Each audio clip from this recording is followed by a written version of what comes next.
November 18, 1978. The sun barely rises over the dense Guyanese jungle. In a remote clearing, a community of over 900 people gathers under the open-air pavilion. Children cling to their mothers. Families huddle close, unaware that this morning will end in unimaginable horror. A megaphone crackles. The voice of a man, dark glasses hiding his eyes, booms across the crowd. If we can't live in peace, then let's die in peace. It is the command that will seal their fate. Moments later, cyanide-laced punch is poured into cups. Mothers coax their children to drink. Screams pierce the humid air. By the time it's over, 913 men, women, and children are dead. Jim Jones, the man they called father, sits at the center, a pistol by his side, a fatal wound to his head. This is Jonestown. And this is the story of how an idealistic utopia became the largest mass murder in American history.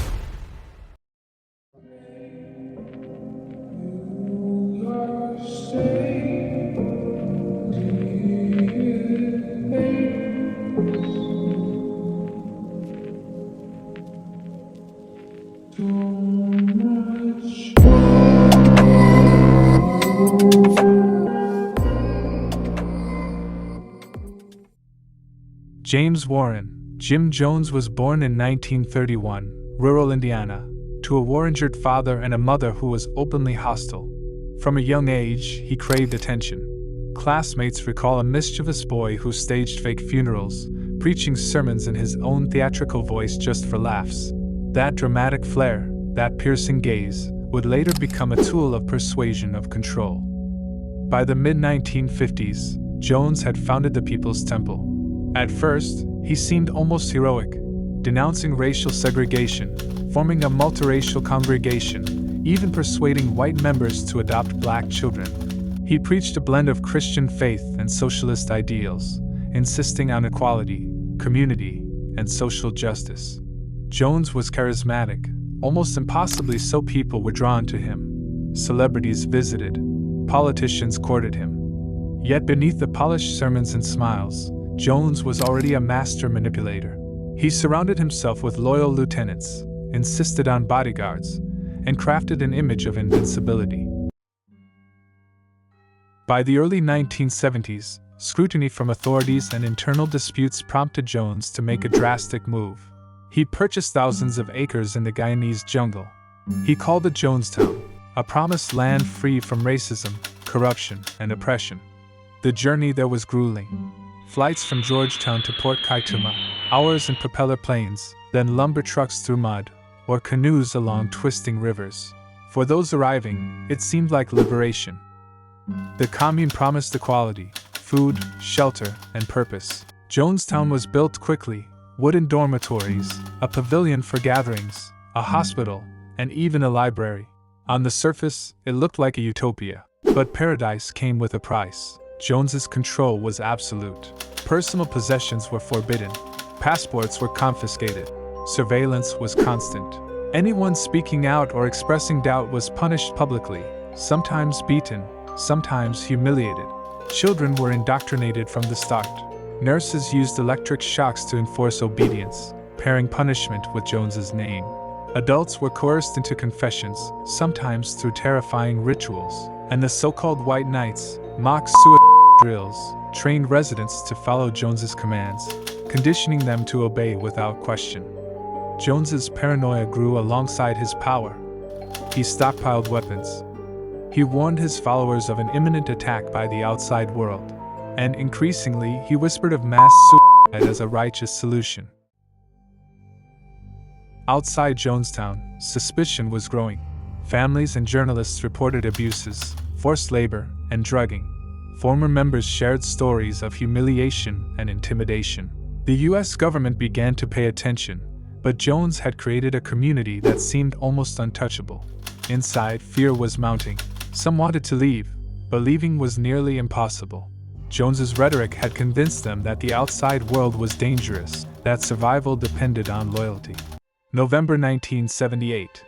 Congressman Leo Ryan arrives in Guyana, determined to uncover the truth.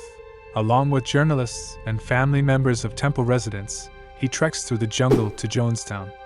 The first impression is almost cinematic. The pavilion is tidy, children are playing, the library is stocked, and the camp appears peaceful. Jones greets them, smiles, and leads them through the daily routines. At first, the visitors are impressed, but cracks appear quickly. Some residents give subtle signals that they want to leave. Jones becomes agitated.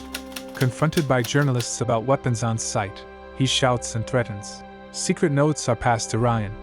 4 of us want to leave. The reality behind the facade is becoming undeniable. November 18th, afternoon. Ryan's group heads to Port Kaituma airstrip with about 20 defectors. Suddenly, temple gunmen hidden in the jungle open fire. Chaos erupts. Ryan, 3 journalists, and defectors are killed. Others are wounded. Survivors flee to Georgetown, terrified of what might follow. Meanwhile, back at Jonestown, Jones prepares his final act. The death toll is about to climb to unimaginable heights. This story took a lot of research, and honestly, digging into this event was intense, both emotionally and mentally. If you want to see more videos like this, hit subscribe. Jones calls the remaining 900 residents to the pavilion. Mothers clutch children. Fathers stand silently. He broadcasts fear and urgency, blaming defectors and outsiders. Then, the cyanide-laced punch is distributed. Children are poisoned first. Parents follow. Some embrace their kids as they die. Others take the cups willingly, conditioned by years of indoctrination. Amid screams, confusion, and death, Jones sits in his chair, a pistol by his side. He dies by his own hand, sparing himself the poison that claimed so many. By the end of the day, 913 are dead. Over 300 children are among the victims. Jonestown, once a symbol of hope and equality, has become the largest single loss of American civilian life in history. About 120 people survived. Some had escaped earlier, others hid in the jungle. They returned home traumatized, carrying stories of fear, manipulation, and terror. Many became authors, activists, or public speakers, dedicated to ensuring the world never forgets. Psychologists note that Jonestown's victims were not mentally ill fanatics. They were ordinary people drawn to a vision of social justice, equality, and community. Their deaths were a stark reminder of how charisma, ideology, and control can create a perfect storm of tragedy. From the promises of utopia to the brutal final act, the story of Jim Jones is a dark mirror reflecting both human hope and human vulnerability. The jungle has reclaimed the land, but the memory of the 913 lives lost remains vivid, haunting, and unforgettable.